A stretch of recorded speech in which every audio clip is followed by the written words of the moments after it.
श्री शिवाय नमस्तुभ्याम। हर हर महादेव। कलश का निर्माण कैसे करना चाहिए, कैसा किया जाता है। किसी भी पूजन में, नूतन मकान हो, गृह प्रवेश हो, पितृ देवता या फिर कुल देवी देवता का अनुष्ठान हो, पूजन हो, या फिर लक्ष्मी पूजन कर रहे हैं, तो उसमें आपको कलश निर्माण करते समय कौन से पत्ते लगाना चाहिए। और कलश स्थापना जब भी देवी देवता या फिर पितृ देवता के लिए किया जाता तो कैसा आसन बिछाना चाहिए, पूरी जानकारी आपको इस वीडियो के माध्यम से बताने का प्रयास करूंगी। तो वीडियो को अंत तक जरूर देखिएगा, सुनिएगा। चैनल पर पहली बार आए हैं, आवाज़ पहली बार सुन रहे हैं तो सब्सक्राइब कर लीजिएगा, क्योंकि ऐसी वीडियो हम आप तक पहुंचाने का प्रयास करते रहेंगे। वीडियो आपके लिए उपयोगी रहती है, लाभप्रद रहती है, तो वीडियो को और लोगों तक भी पहुँचा दिया करिए। और श्री शिवाय नमस्तुभ्यम कमेंट बॉक्स में लिख करके मंत्र का दान अवश्य किया करिए। तो चलिए देर नहीं करेंगे, कलश निर्माण कैसे करें उससे संबंधित आपको पूरी जानकारी प्रदान करूंगी, तो आप ध्यानपूर्वक वीडियो देखकर समझिएगा। स्क्रीन पर आप देखेंगे कि मैं आपको पट्टे के ऊपर एक लाल रंग का आसन बिछा रही हूँ। तो सभी लोग करते हैं, पटा रखते हैं, उसके ऊपर लाल पीला कोई भी आसन आप बिछा सकते हैं। जब कभी आप किसी नूतन गृह प्रवेश या फिर देवी की पूजन कर रहे हैं, या किसी देवता का पूजन करते हैं, या गणेश भगवान का पूजन करते हैं, या लक्ष्मी माता का पूजन करते हैं, तब पीला या फिर लाल आसन विराजमान करके आप बिछा करके उसके ऊपर पूजन करने के लिए कलश का स्थापना कर सकते हैं। किसी भी देवी देवता या फिर अपने कुल देवी देवता का या फिर पितृ देवता का पूजन करते हैं, कोई भी अनुष्ठान आप पूजन स्मरण आदि से करते हैं, तो कलश का स्थापना करना बहुत महत्वपूर्ण होता है, क्योंकि कलश में हमारे 33 कोटि देवी देवता का निवास होता है। ब्रह्मा विष्णु महेश एवं माता लक्ष्मी सरस्वती और माता पार्वती का उसमें प्रवेश आ जाता है, भाव आ जाता है, माँ अन्नपूर्णा विराजमान हो जाती हैं।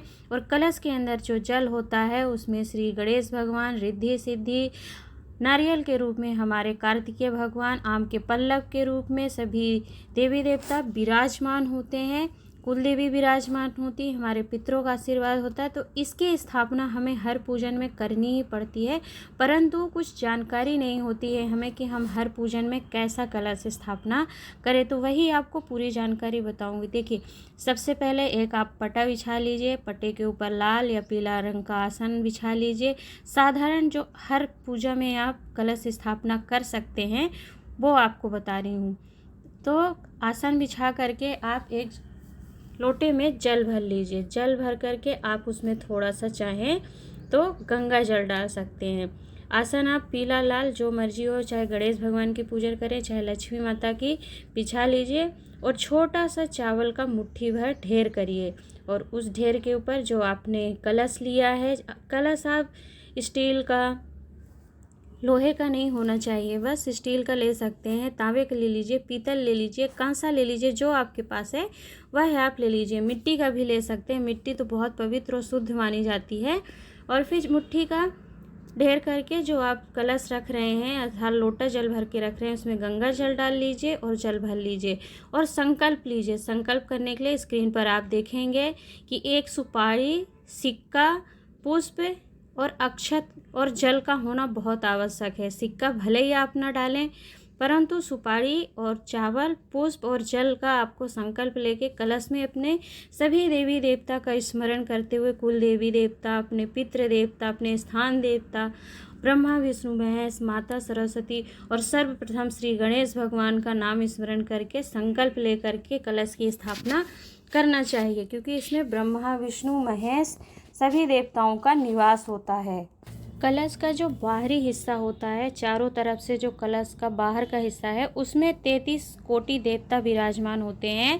और कलश में जो आपने जल भरा है, सबसे नीचे तली में, अर्थात जो कलश का तलवा है, उस स्थान पर शिव शक्ति माता का स्थान होता है। और फिर थोड़ा सा फूला हुआ बीच में जो भाग होता है, वहाँ पर ब्रह्मा जी का निवास होता है। और ऊपर आप देखेंगे कि थोड़ा सा अंदर की ओर झुका हुआ, अर्थात धंसा हुआ जो हिस्सा होता है कलश का, वहाँ पर शिव होता है, भगवान शिव शंकर वहाँ पर विराजमान होते हैं कलश के कंठ पर।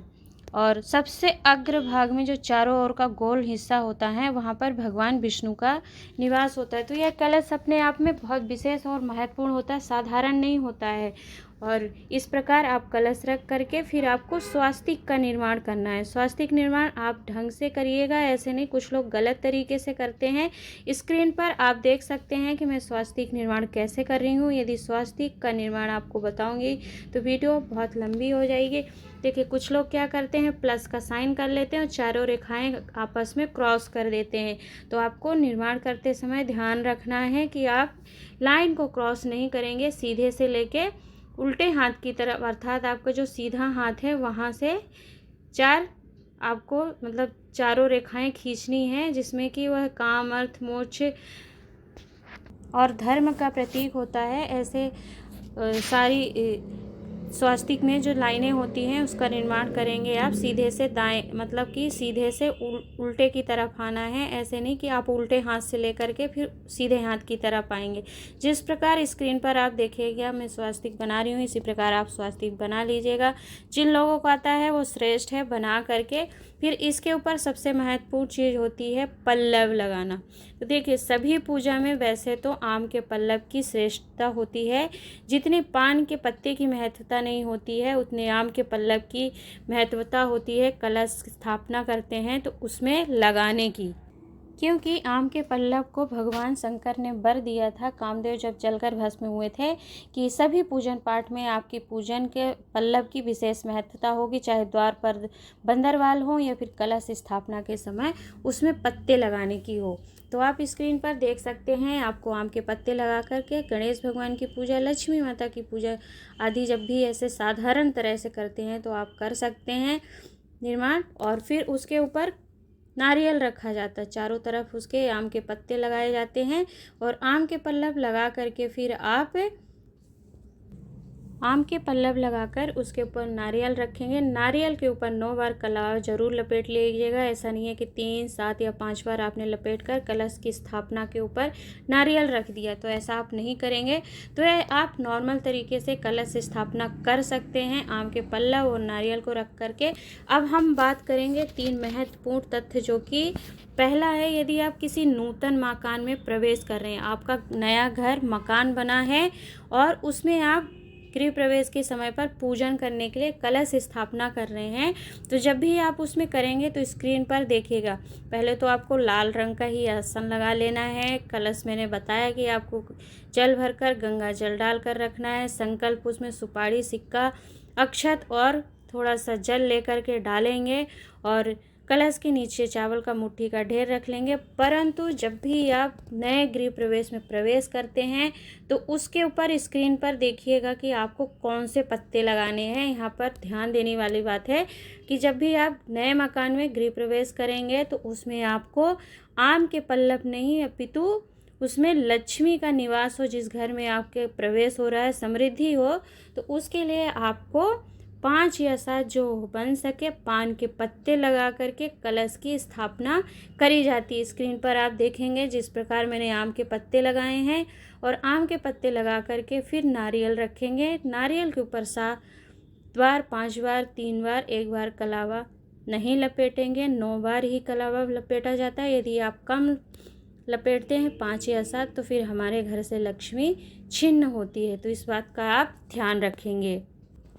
कलावा 9 बार लपेटकर फिर नारियल के ऊपर आपने जो पल्लव लगाए हैं पान के, उसके ऊपर इस नारियल को रख देते हैं। तो नूतन मकान के लिए इसी प्रकार का कलश रखा जाता है, जो कि पूज्य गुरुजी द्वारा वर्णन किया गया है। वही कलश स्थापना, कलश निर्माण की पूजन विधि आपको बता रही हूँ कि कैसे करना चाहिए। चलिए हम दूसरे कलश निर्माण की बात कर लेते हैं। मान लीजिए कि आप किसी देवी माता की पूजा करते हैं या किसी देवता का पूजन कर रहे हैं या फिर कोई किसी देवी देवता की स्थापना हो रही है, आपके घर में कोई माता की स्थापना कर रहे हैं या मंदिर में स्थापना कर रहे हैं या फिर गणेश जी की स्थापना कर रहे हो, जैसे कि 10 दिवसीय जो गणेश उत्सव आता है उसमें गणेश भगवान की स्थापना आप करते हैं, तो उसमें जो भी आप लगाएंगे, ध्यान दीजिएगा मैं किस किस देवी देवता की पूजन की बात कर रही हूँ। गणेश जी की पूजा करेंगे, किसी देवता की पूजा कर रहे हैं, अन्य देवता की, या फिर किसी देवी देवता की स्थापना के साथ उनका पूजन कर रहे हैं और आप मकान में पहले से रह रहे हैं, अर्थात आपका नया गृह प्रवेश नहीं हो रहा, नया मकान में आप प्रवेश नहीं कर रहे हैं, पुराने मकान में ही आप किसी देवी की पूजा करते हैं, देवता का पूजन करते हैं, गणेश जी का पूजन करते हैं और या उनकी स्थापना करते हैं, तो उसमें आपको आम के पल्लव लगा करके कलश का निर्माण करके रखना चाहिए, जो कि आपको सुख समृद्धि, यश, कीर्ति, रिद्धि, सिद्धि, वैभव को देने वाला होता है। यह आपको विशेष ध्यान देना चाहिए।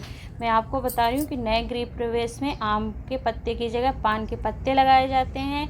घर में आप पहले से रह रहे हैं और वहाँ पर कलश स्थापना करते, किसी भी पूजन को करते हैं, देवी देवता, गणेश भगवान या फिर अन्य देवी का पूजन होता है, तो जैसे कि नवरात्रि में जो होता है आम के पल्लव लगाए जाते हैं, गणेश भगवान की जब स्थापना करते तो आम के पल्लव लगाकर कलश की स्थापना करी जाती।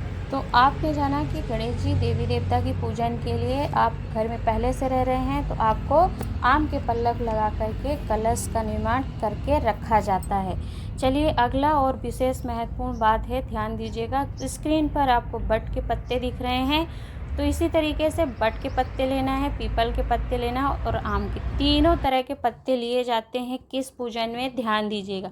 जब आप पूर्वजों या अपने पितरों के लिए कोई पूजन करते हैं, कोई अनुष्ठान करते हैं या पितरों की शांति के लिए पितृपक्ष में आप कलश स्थापना कर रहे हैं, तो उसके लिए जो पितरों की शांति के लिए, पितृदोष निवारण के लिए, पितरों की मुक्ति के लिए हम जब कलश की स्थापना करते हैं, तो उसके लिए तीनों तरह के पत्ते की आवश्यकता पड़ती है कलश निर्माण में।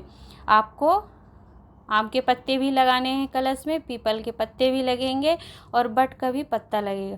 कलश आपको वैसे ही रखना है, बस ध्यान देना है कि पितरों के, पूर्वजों के अनुष्ठान के लिए, उनकी शांति के लिए जब भी हम चौकी के ऊपर आसन बिछाते हैं, तो वह लाल रंग का, पीले रंग का नहीं बिछाया जाता है, वह सफ़ेद रंग का आसन होगा और सफ़ेद रंग का आसन ही बिछाकर उसके ऊपर चावल की ढेरी करी जाएगी।